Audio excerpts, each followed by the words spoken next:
Hi hello నమస్తే welcome to my channel. ఈ వారం కుకు విత్ జాతిరత్నాల్లో ఇక ఐకానిక్ గెటప్స్తో మన జాతిరత్నాలు అయితే రెడీగా ఉన్నారు. ఇక చక్కటి వంటలతో మన కుక్స్ కూడా రెడీగా ఉన్నారు. ఇక అడ్వాంటేజ్ టాస్క్ అయితే ఉంది కదా. ఇక ఈ అడ్వాంటేజ్ టాస్కే ఎంత ఫన్గా క్రియేట్ అవుతుందంటే అసలు ఫన్ ఫీస్ట్ లాగా తయారైపోయింది. ఇక ఈసారి అడ్వాంటేజ్ టాస్క్ సాటర్డే సింగమ్స్కి వచ్చేసి ఒక స్వీట్ని అంటే ఇప్పుడు ఒక బెల్లం లాంటిది ఒక పీస్ అయితే వాళ్ళకి కుక్స్కి ఇస్తారు, అలాగే జాతిరత్నానికి కూడా ఇస్తారు. ఇక కుక్స్ అయితే కొద్దిగా తింటారు కదా, ఇక దాన్ని ఎంత తిన్నారో చూసి వాళ్ళు కూడా సేమ్ అలాగే ఆ యొక్క దాన్ని కొరకాలన్నమాట. ఇద్దరు దాన్ని వెయిట్ చూస్తారు, ఇద్దరు సమానంగా ఉంటే వాళ్ళకి 1 పాయింట్ వస్తుంది. సో ఎక్కువైతే కాస్త పాయింట్స్ పోతాయి, అలాగే మార్క్స్ కూడా తగ్గిపోతాయి కదా. అలాంటి టాస్క్ని అయితే ఈసారి డిజైన్ చేయడం జరిగింది. మన జాతిరత్నాలు అంత సామాన్యంగా వదిలిపెడతారా? కుక్స్ ఎంత తిన్నారో తెలిసి కూడా వీళ్ళు అంతకు మించి అన్నట్టుగానే తింటారు, కానీ ఎవ్వరూ తగ్గించరు కదా. ఫస్ట్ మన పల్లవి గారు అయితే ఆమె ఎంత స్మూత్గా ఉంటుందో సరే, ఆమె తినేది కూడా అలాగే కొద్దిగా ఒక చిన్న బెల్లం లాంటిది ఏదో ఇస్తే ఆమె కొద్దిగా తింటే, మన రోహిణి అయితే పెద్ద బయట అయితే కొరికేస్తుంది. ఇక అవినాష్ అయితే తిండిపోతుందానా అక్కడ ఎంత తిన్నారో చూసి కదా తినాలి అంటూ చెప్తూ ఉంటాడనమాట. ఇక పెద్ద బయట అయితే తినేసింది కాబట్టి అక్కడ కొద్దిగా డిఫరెన్సెస్ అయితే వచ్చాయి.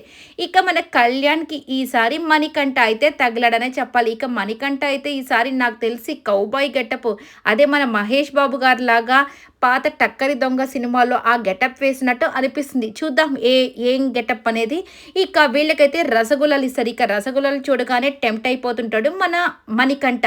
ఇక మన కళ్యాణ్ అయితే చెప్తాడు, మణికంఠ ప్లీజ్ ఒకదానికే టెంప్ట్ అయిపోయి మొత్తం తినేయి బాకరా, ప్లీజ్ రా, నేను ఎంత తిన్నానో అంతే తిను చూడు అని చెప్పి చెప్తుంటాడు.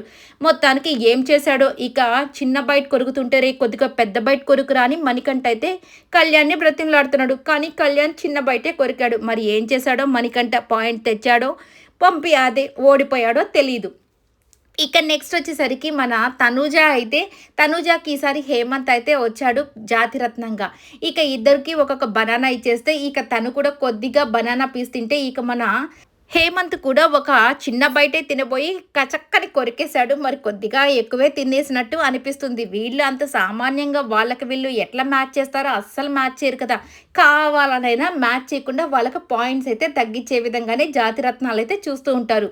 ఇక నెక్స్ట్ వచ్చేసరికి మన దీపిక వచ్చి ఈసారి అషికాకు వచ్చిందండి. అయ్యా బాబోయ్, వీళ్ళకి చిల్లి ఇచ్చారు.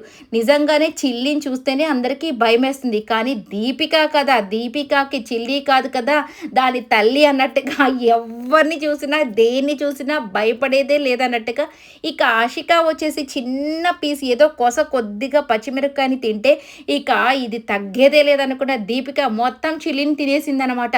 ఏంటి, దీపిక చిల్లిని చూసి భయపడిందని అందరూ అనుకుంటారు. అసలు నేను చిల్లి కాదు కదా, దేనికి తగ్గేదే లేదు, దేనికి భయపడేదే లేదు, ఇంకా తీసుకురండి అన్నట్టుగా తినేసిందనమాట. ఇక అందరూ షాక్ అయిపోతారు, జడ్జెస్ కానీ అక్కడున్న ప్రదీప్ కానీ. ఇక అషిక వచ్చేసి ఏంటే నువ్వు అసలుకి ఇట్లా తయారవుతున్నావు, అసలు నీకు ఏమవుతుంది, పచ్చిమిరపకాయని ఇంత చక్కగా తినేస్తున్నావు స్వీట్ లాగా అని చెప్పేసి అసలు అందరూ ఆశ్చర్యపోయారు. నిజంగానే దీపికకి అసలుకి హ్యాట్స్ ఆఫ్ చెప్పుకోవాలండి. ప్రతి దాంట్లో కూడా ఎంత ఎనర్జెటిక్గా ఉంటుందో, చేసే పనులు కూడా అంతే ఎనర్జీగా చేస్తూనే ఉంటుంది, నాన్ స్టాప్ ఎంటర్టైన్మెంట్ ఇస్తూనే ఉంటుంది. ఇక మన నిఖిల్ వచ్చేసరికి ఏంటో తనకి ఏమిచ్చారో తెలియదని మొత్తానికి అంతా తినేసి ఇక చిన్న పార్ట్ ఏదో పెట్టారండి. ఇక మన అవినాష్ ఏం చేశాడో, ఇంకా అంతకంటే ఘోరంగా చేశాడో, ఇంకా ఏం జరిగిందో మొత్తానికి ఇట్లాగా అడ్వాంటేజ్ టాస్క్ని అయితే చాలా ఫన్గా క్రియేట్ చేశారు.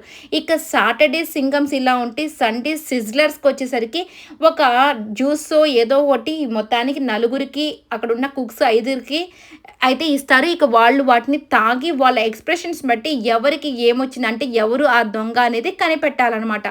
అలా ఉంటుంది. ఇక దీంట్లో వచ్చేసరికి మన ఫస్ట్ జాతిరత్నాలంతా తాగి అంటే ఒక్కొక్కరికి ఒక్కొక్కటి ఇస్తారు, ఒక డిష్ లాంటిది. దాన్ని తాగి ఎక్స్ప్రెషన్ బట్టి దొంగ ఎవరో కనిపెట్టాలి కదా. ఫస్ట్ రాకేష్ వచ్చేసి మన సుహాస్‌ని పేరైతే చెప్తాడు. ఇక సుహాస్‌ని అయితే నార్మల్‌గానే సీరియల్ నటి కదా! హరి అదే చెప్తుంటాడు. ఇక ఆవిడ సీరియల్ నటి బాబు. అందుకే సీరియల్ నటిలాగా చేస్తుంది. ఆమె అయితే కానే కాదని చెప్పగానే యెస్ ఆవిడ కాదు. ఇంకెవరో దొంగ అయింటారనమాట. మన జడ్జెస్ అయితే కనిపెట్టేస్తూ ఉంటారు. మరి అరుణ గారైతే రీతునని చెప్పి దొంగని నెక్స్ట్ ఇది కనిపెట్టేసింది. మన వాళ్ళు మాత్రం వేరే వాళ్ళ పేరు చెప్తూ ఉంటారు. ఇక ఆ యొక్క బాటిల్స్‌ని అంటే ఆ వాసన చూడ్డానికి మన జడ్జెస్‌కి ఇస్తే వాళ్ళు కూడా కళ్ళు తిరిగి పడిపోయి అంత స్మెల్ వచ్చే థింగ్స్‌ని వాళ్ళకిస్తున్నారనమాట. ఇక శ్రీదేవి గారైతే అస్సలు ఛీ! ఏంట్రా బాబోయ్! అన్నట్టుగా ఎక్స్‌ప్రెషన్ పెడుతుంది. ఇక హరి అయితే కళ్ళు తిరిగి ఏకంగా కిందే పడిపోయాడు. ఇక జడ్జెస్‌కి కూడా ఇస్తే ఎవరో కనిపెట్టమంటే మన అలీ గారి ఫేస్ ఎంత చిన్న పిల్లోడిలాగా ఎలా అమాయకంగా పెట్టేసాడంటే ఆ స్మెల్ చూడగానే ఇక ఆయన్ని ఓన్లీ శ్రీకాంత్ గారు ఒక్కరే కనిపెట్టినట్టున్నారు. మిగతా వాళ్ళంతా శ్రీదేవి గారనో, లేకపోతే ఇక వేరే అరుణ గారనో ఎవరో పేర్లు చెప్పారు. మొత్తానికి శ్రీకాంత్ గారొక్కరే అలీ గారి పేరు చెప్పి అలాగా ఒక పాయింట్ తెచ్చుకున్నారు. ఇలా సంథింగ్ డిఫరెంట్‌గా వీళ్ళకి అడ్వాంటేజెస్ టాస్క్‌లయితే జరగడం జరుగుతుంది. ఇక దాంట్లో మాత్రం ఫుల్ ఫన్ అయితే క్రియేట్ చేస్తున్నారు ప్రతి ఒక్కరు కూడా. ఇక మన మణికంఠని కళ్యాణ్ వచ్చేసి "రేయ్ కకృతి పడకుండా నువ్వు తిను" అని చెప్పి చెప్తూ ఉంటే తినకు అని చెప్పి కళ్యాణ్ చెప్తూ ఉంటే, "నాకు కాదు కకృతి నీకే" అంటే ఇక తనూజ వచ్చేసి "కళ్యాణ్ ఏం కకృతి పడ్డు నువ్వే కకృతి పడతావు" అని చెప్పి మణికంఠన్ అంటూ ఉంటుంది. ఇక దాంతో "అబ్బా! నువ్వంత హార్ష్‌గా మాట్లాడకు తనూజ" అని చెప్పేసి అంటూ ఉంటాడనమాట. అంటే ఇట్లా ఫన్‌ని క్రియేట్ చేసుకుంటాడు. తనూజ ఇక్కడ మాత్రము ఎంత ఫ్రీగా, హ్యాపీగా తనతో కళ్యాణ్‌తో మాట్లాడుతుందంటే తనకి ఏది వచ్చినా గానీ నేనున్నాను నీకు తోడుగా అన్నట్టుగా ఒక ఫ్రెండ్ ఎంత సపోర్ట్‌గా ఉంటారో అలా సపోర్టివ్‌గా ఈసారి మాత్రం చాలా బాగా ఒకరికొకరు కోఆర్డినేట్ చేసుకోవడం కానీ, మాట్లాడుకోవడం చాలా బావుంది. ఇక ఈసారి వచ్చేసరికి మన డేమాన్‌కి రీతువే జోడీగా రావడం సూపర్‌గా అనిపించింది. ఇక వీళ్ళిద్దరు వంటలతో కూడా మ్యాజిక్ చేసి మరి ఫస్ట్‌లో నిలబడతారా? లీస్ట్‌లో నిలబడతారా? మధ్యలో ఉంటారా? అనేది చూడాల్సి ఉంది. ఇక వీళ్ళిద్దరి కాంబినేషన్ కోసం చాలామంది చాలా రోజులుగా వెయిట్ చేస్తున్నారు కదా! ఈసారి రోబో గెటప్‌లో డేమాన్‌కి పక్కన జతగా పోతుంది మన జాతిరత్నంగా వచ్చేస్తుంది మన రీతు. చూద్దాం ఏం జరగబోతుందా అనేది. నిజంగా ఈసారి వీళ్ళ గెటప్స్‌తో మాత్రం అదరగొట్టేశారు ప్రతి ఒక్కరు కూడా. ఇక జడ్జెస్ కూడా అదే లెవెల్‌లో వీళ్ళకి మాత్రం ఫుల్ ఎంటర్‌టైన్‌మెంట్ అయితే వాళ్ళు ఇస్తున్నారు, వీళ్ళు తీసుకుంటున్నారు. ఎవరు ఈగోలకి పోకుండా ప్రతి ఒక్కరు కూడా వాళ్ళ జడ్జిమెంట్‌ని సరిగా చెప్తున్నారు. అలాగే వాళ్ళు ఫన్ కూడా అలాగే చేస్తున్నారు. ఇక ఈసారి ఎలిమినేషన్ మాత్రం కంపల్సరీ ఉంటుంది.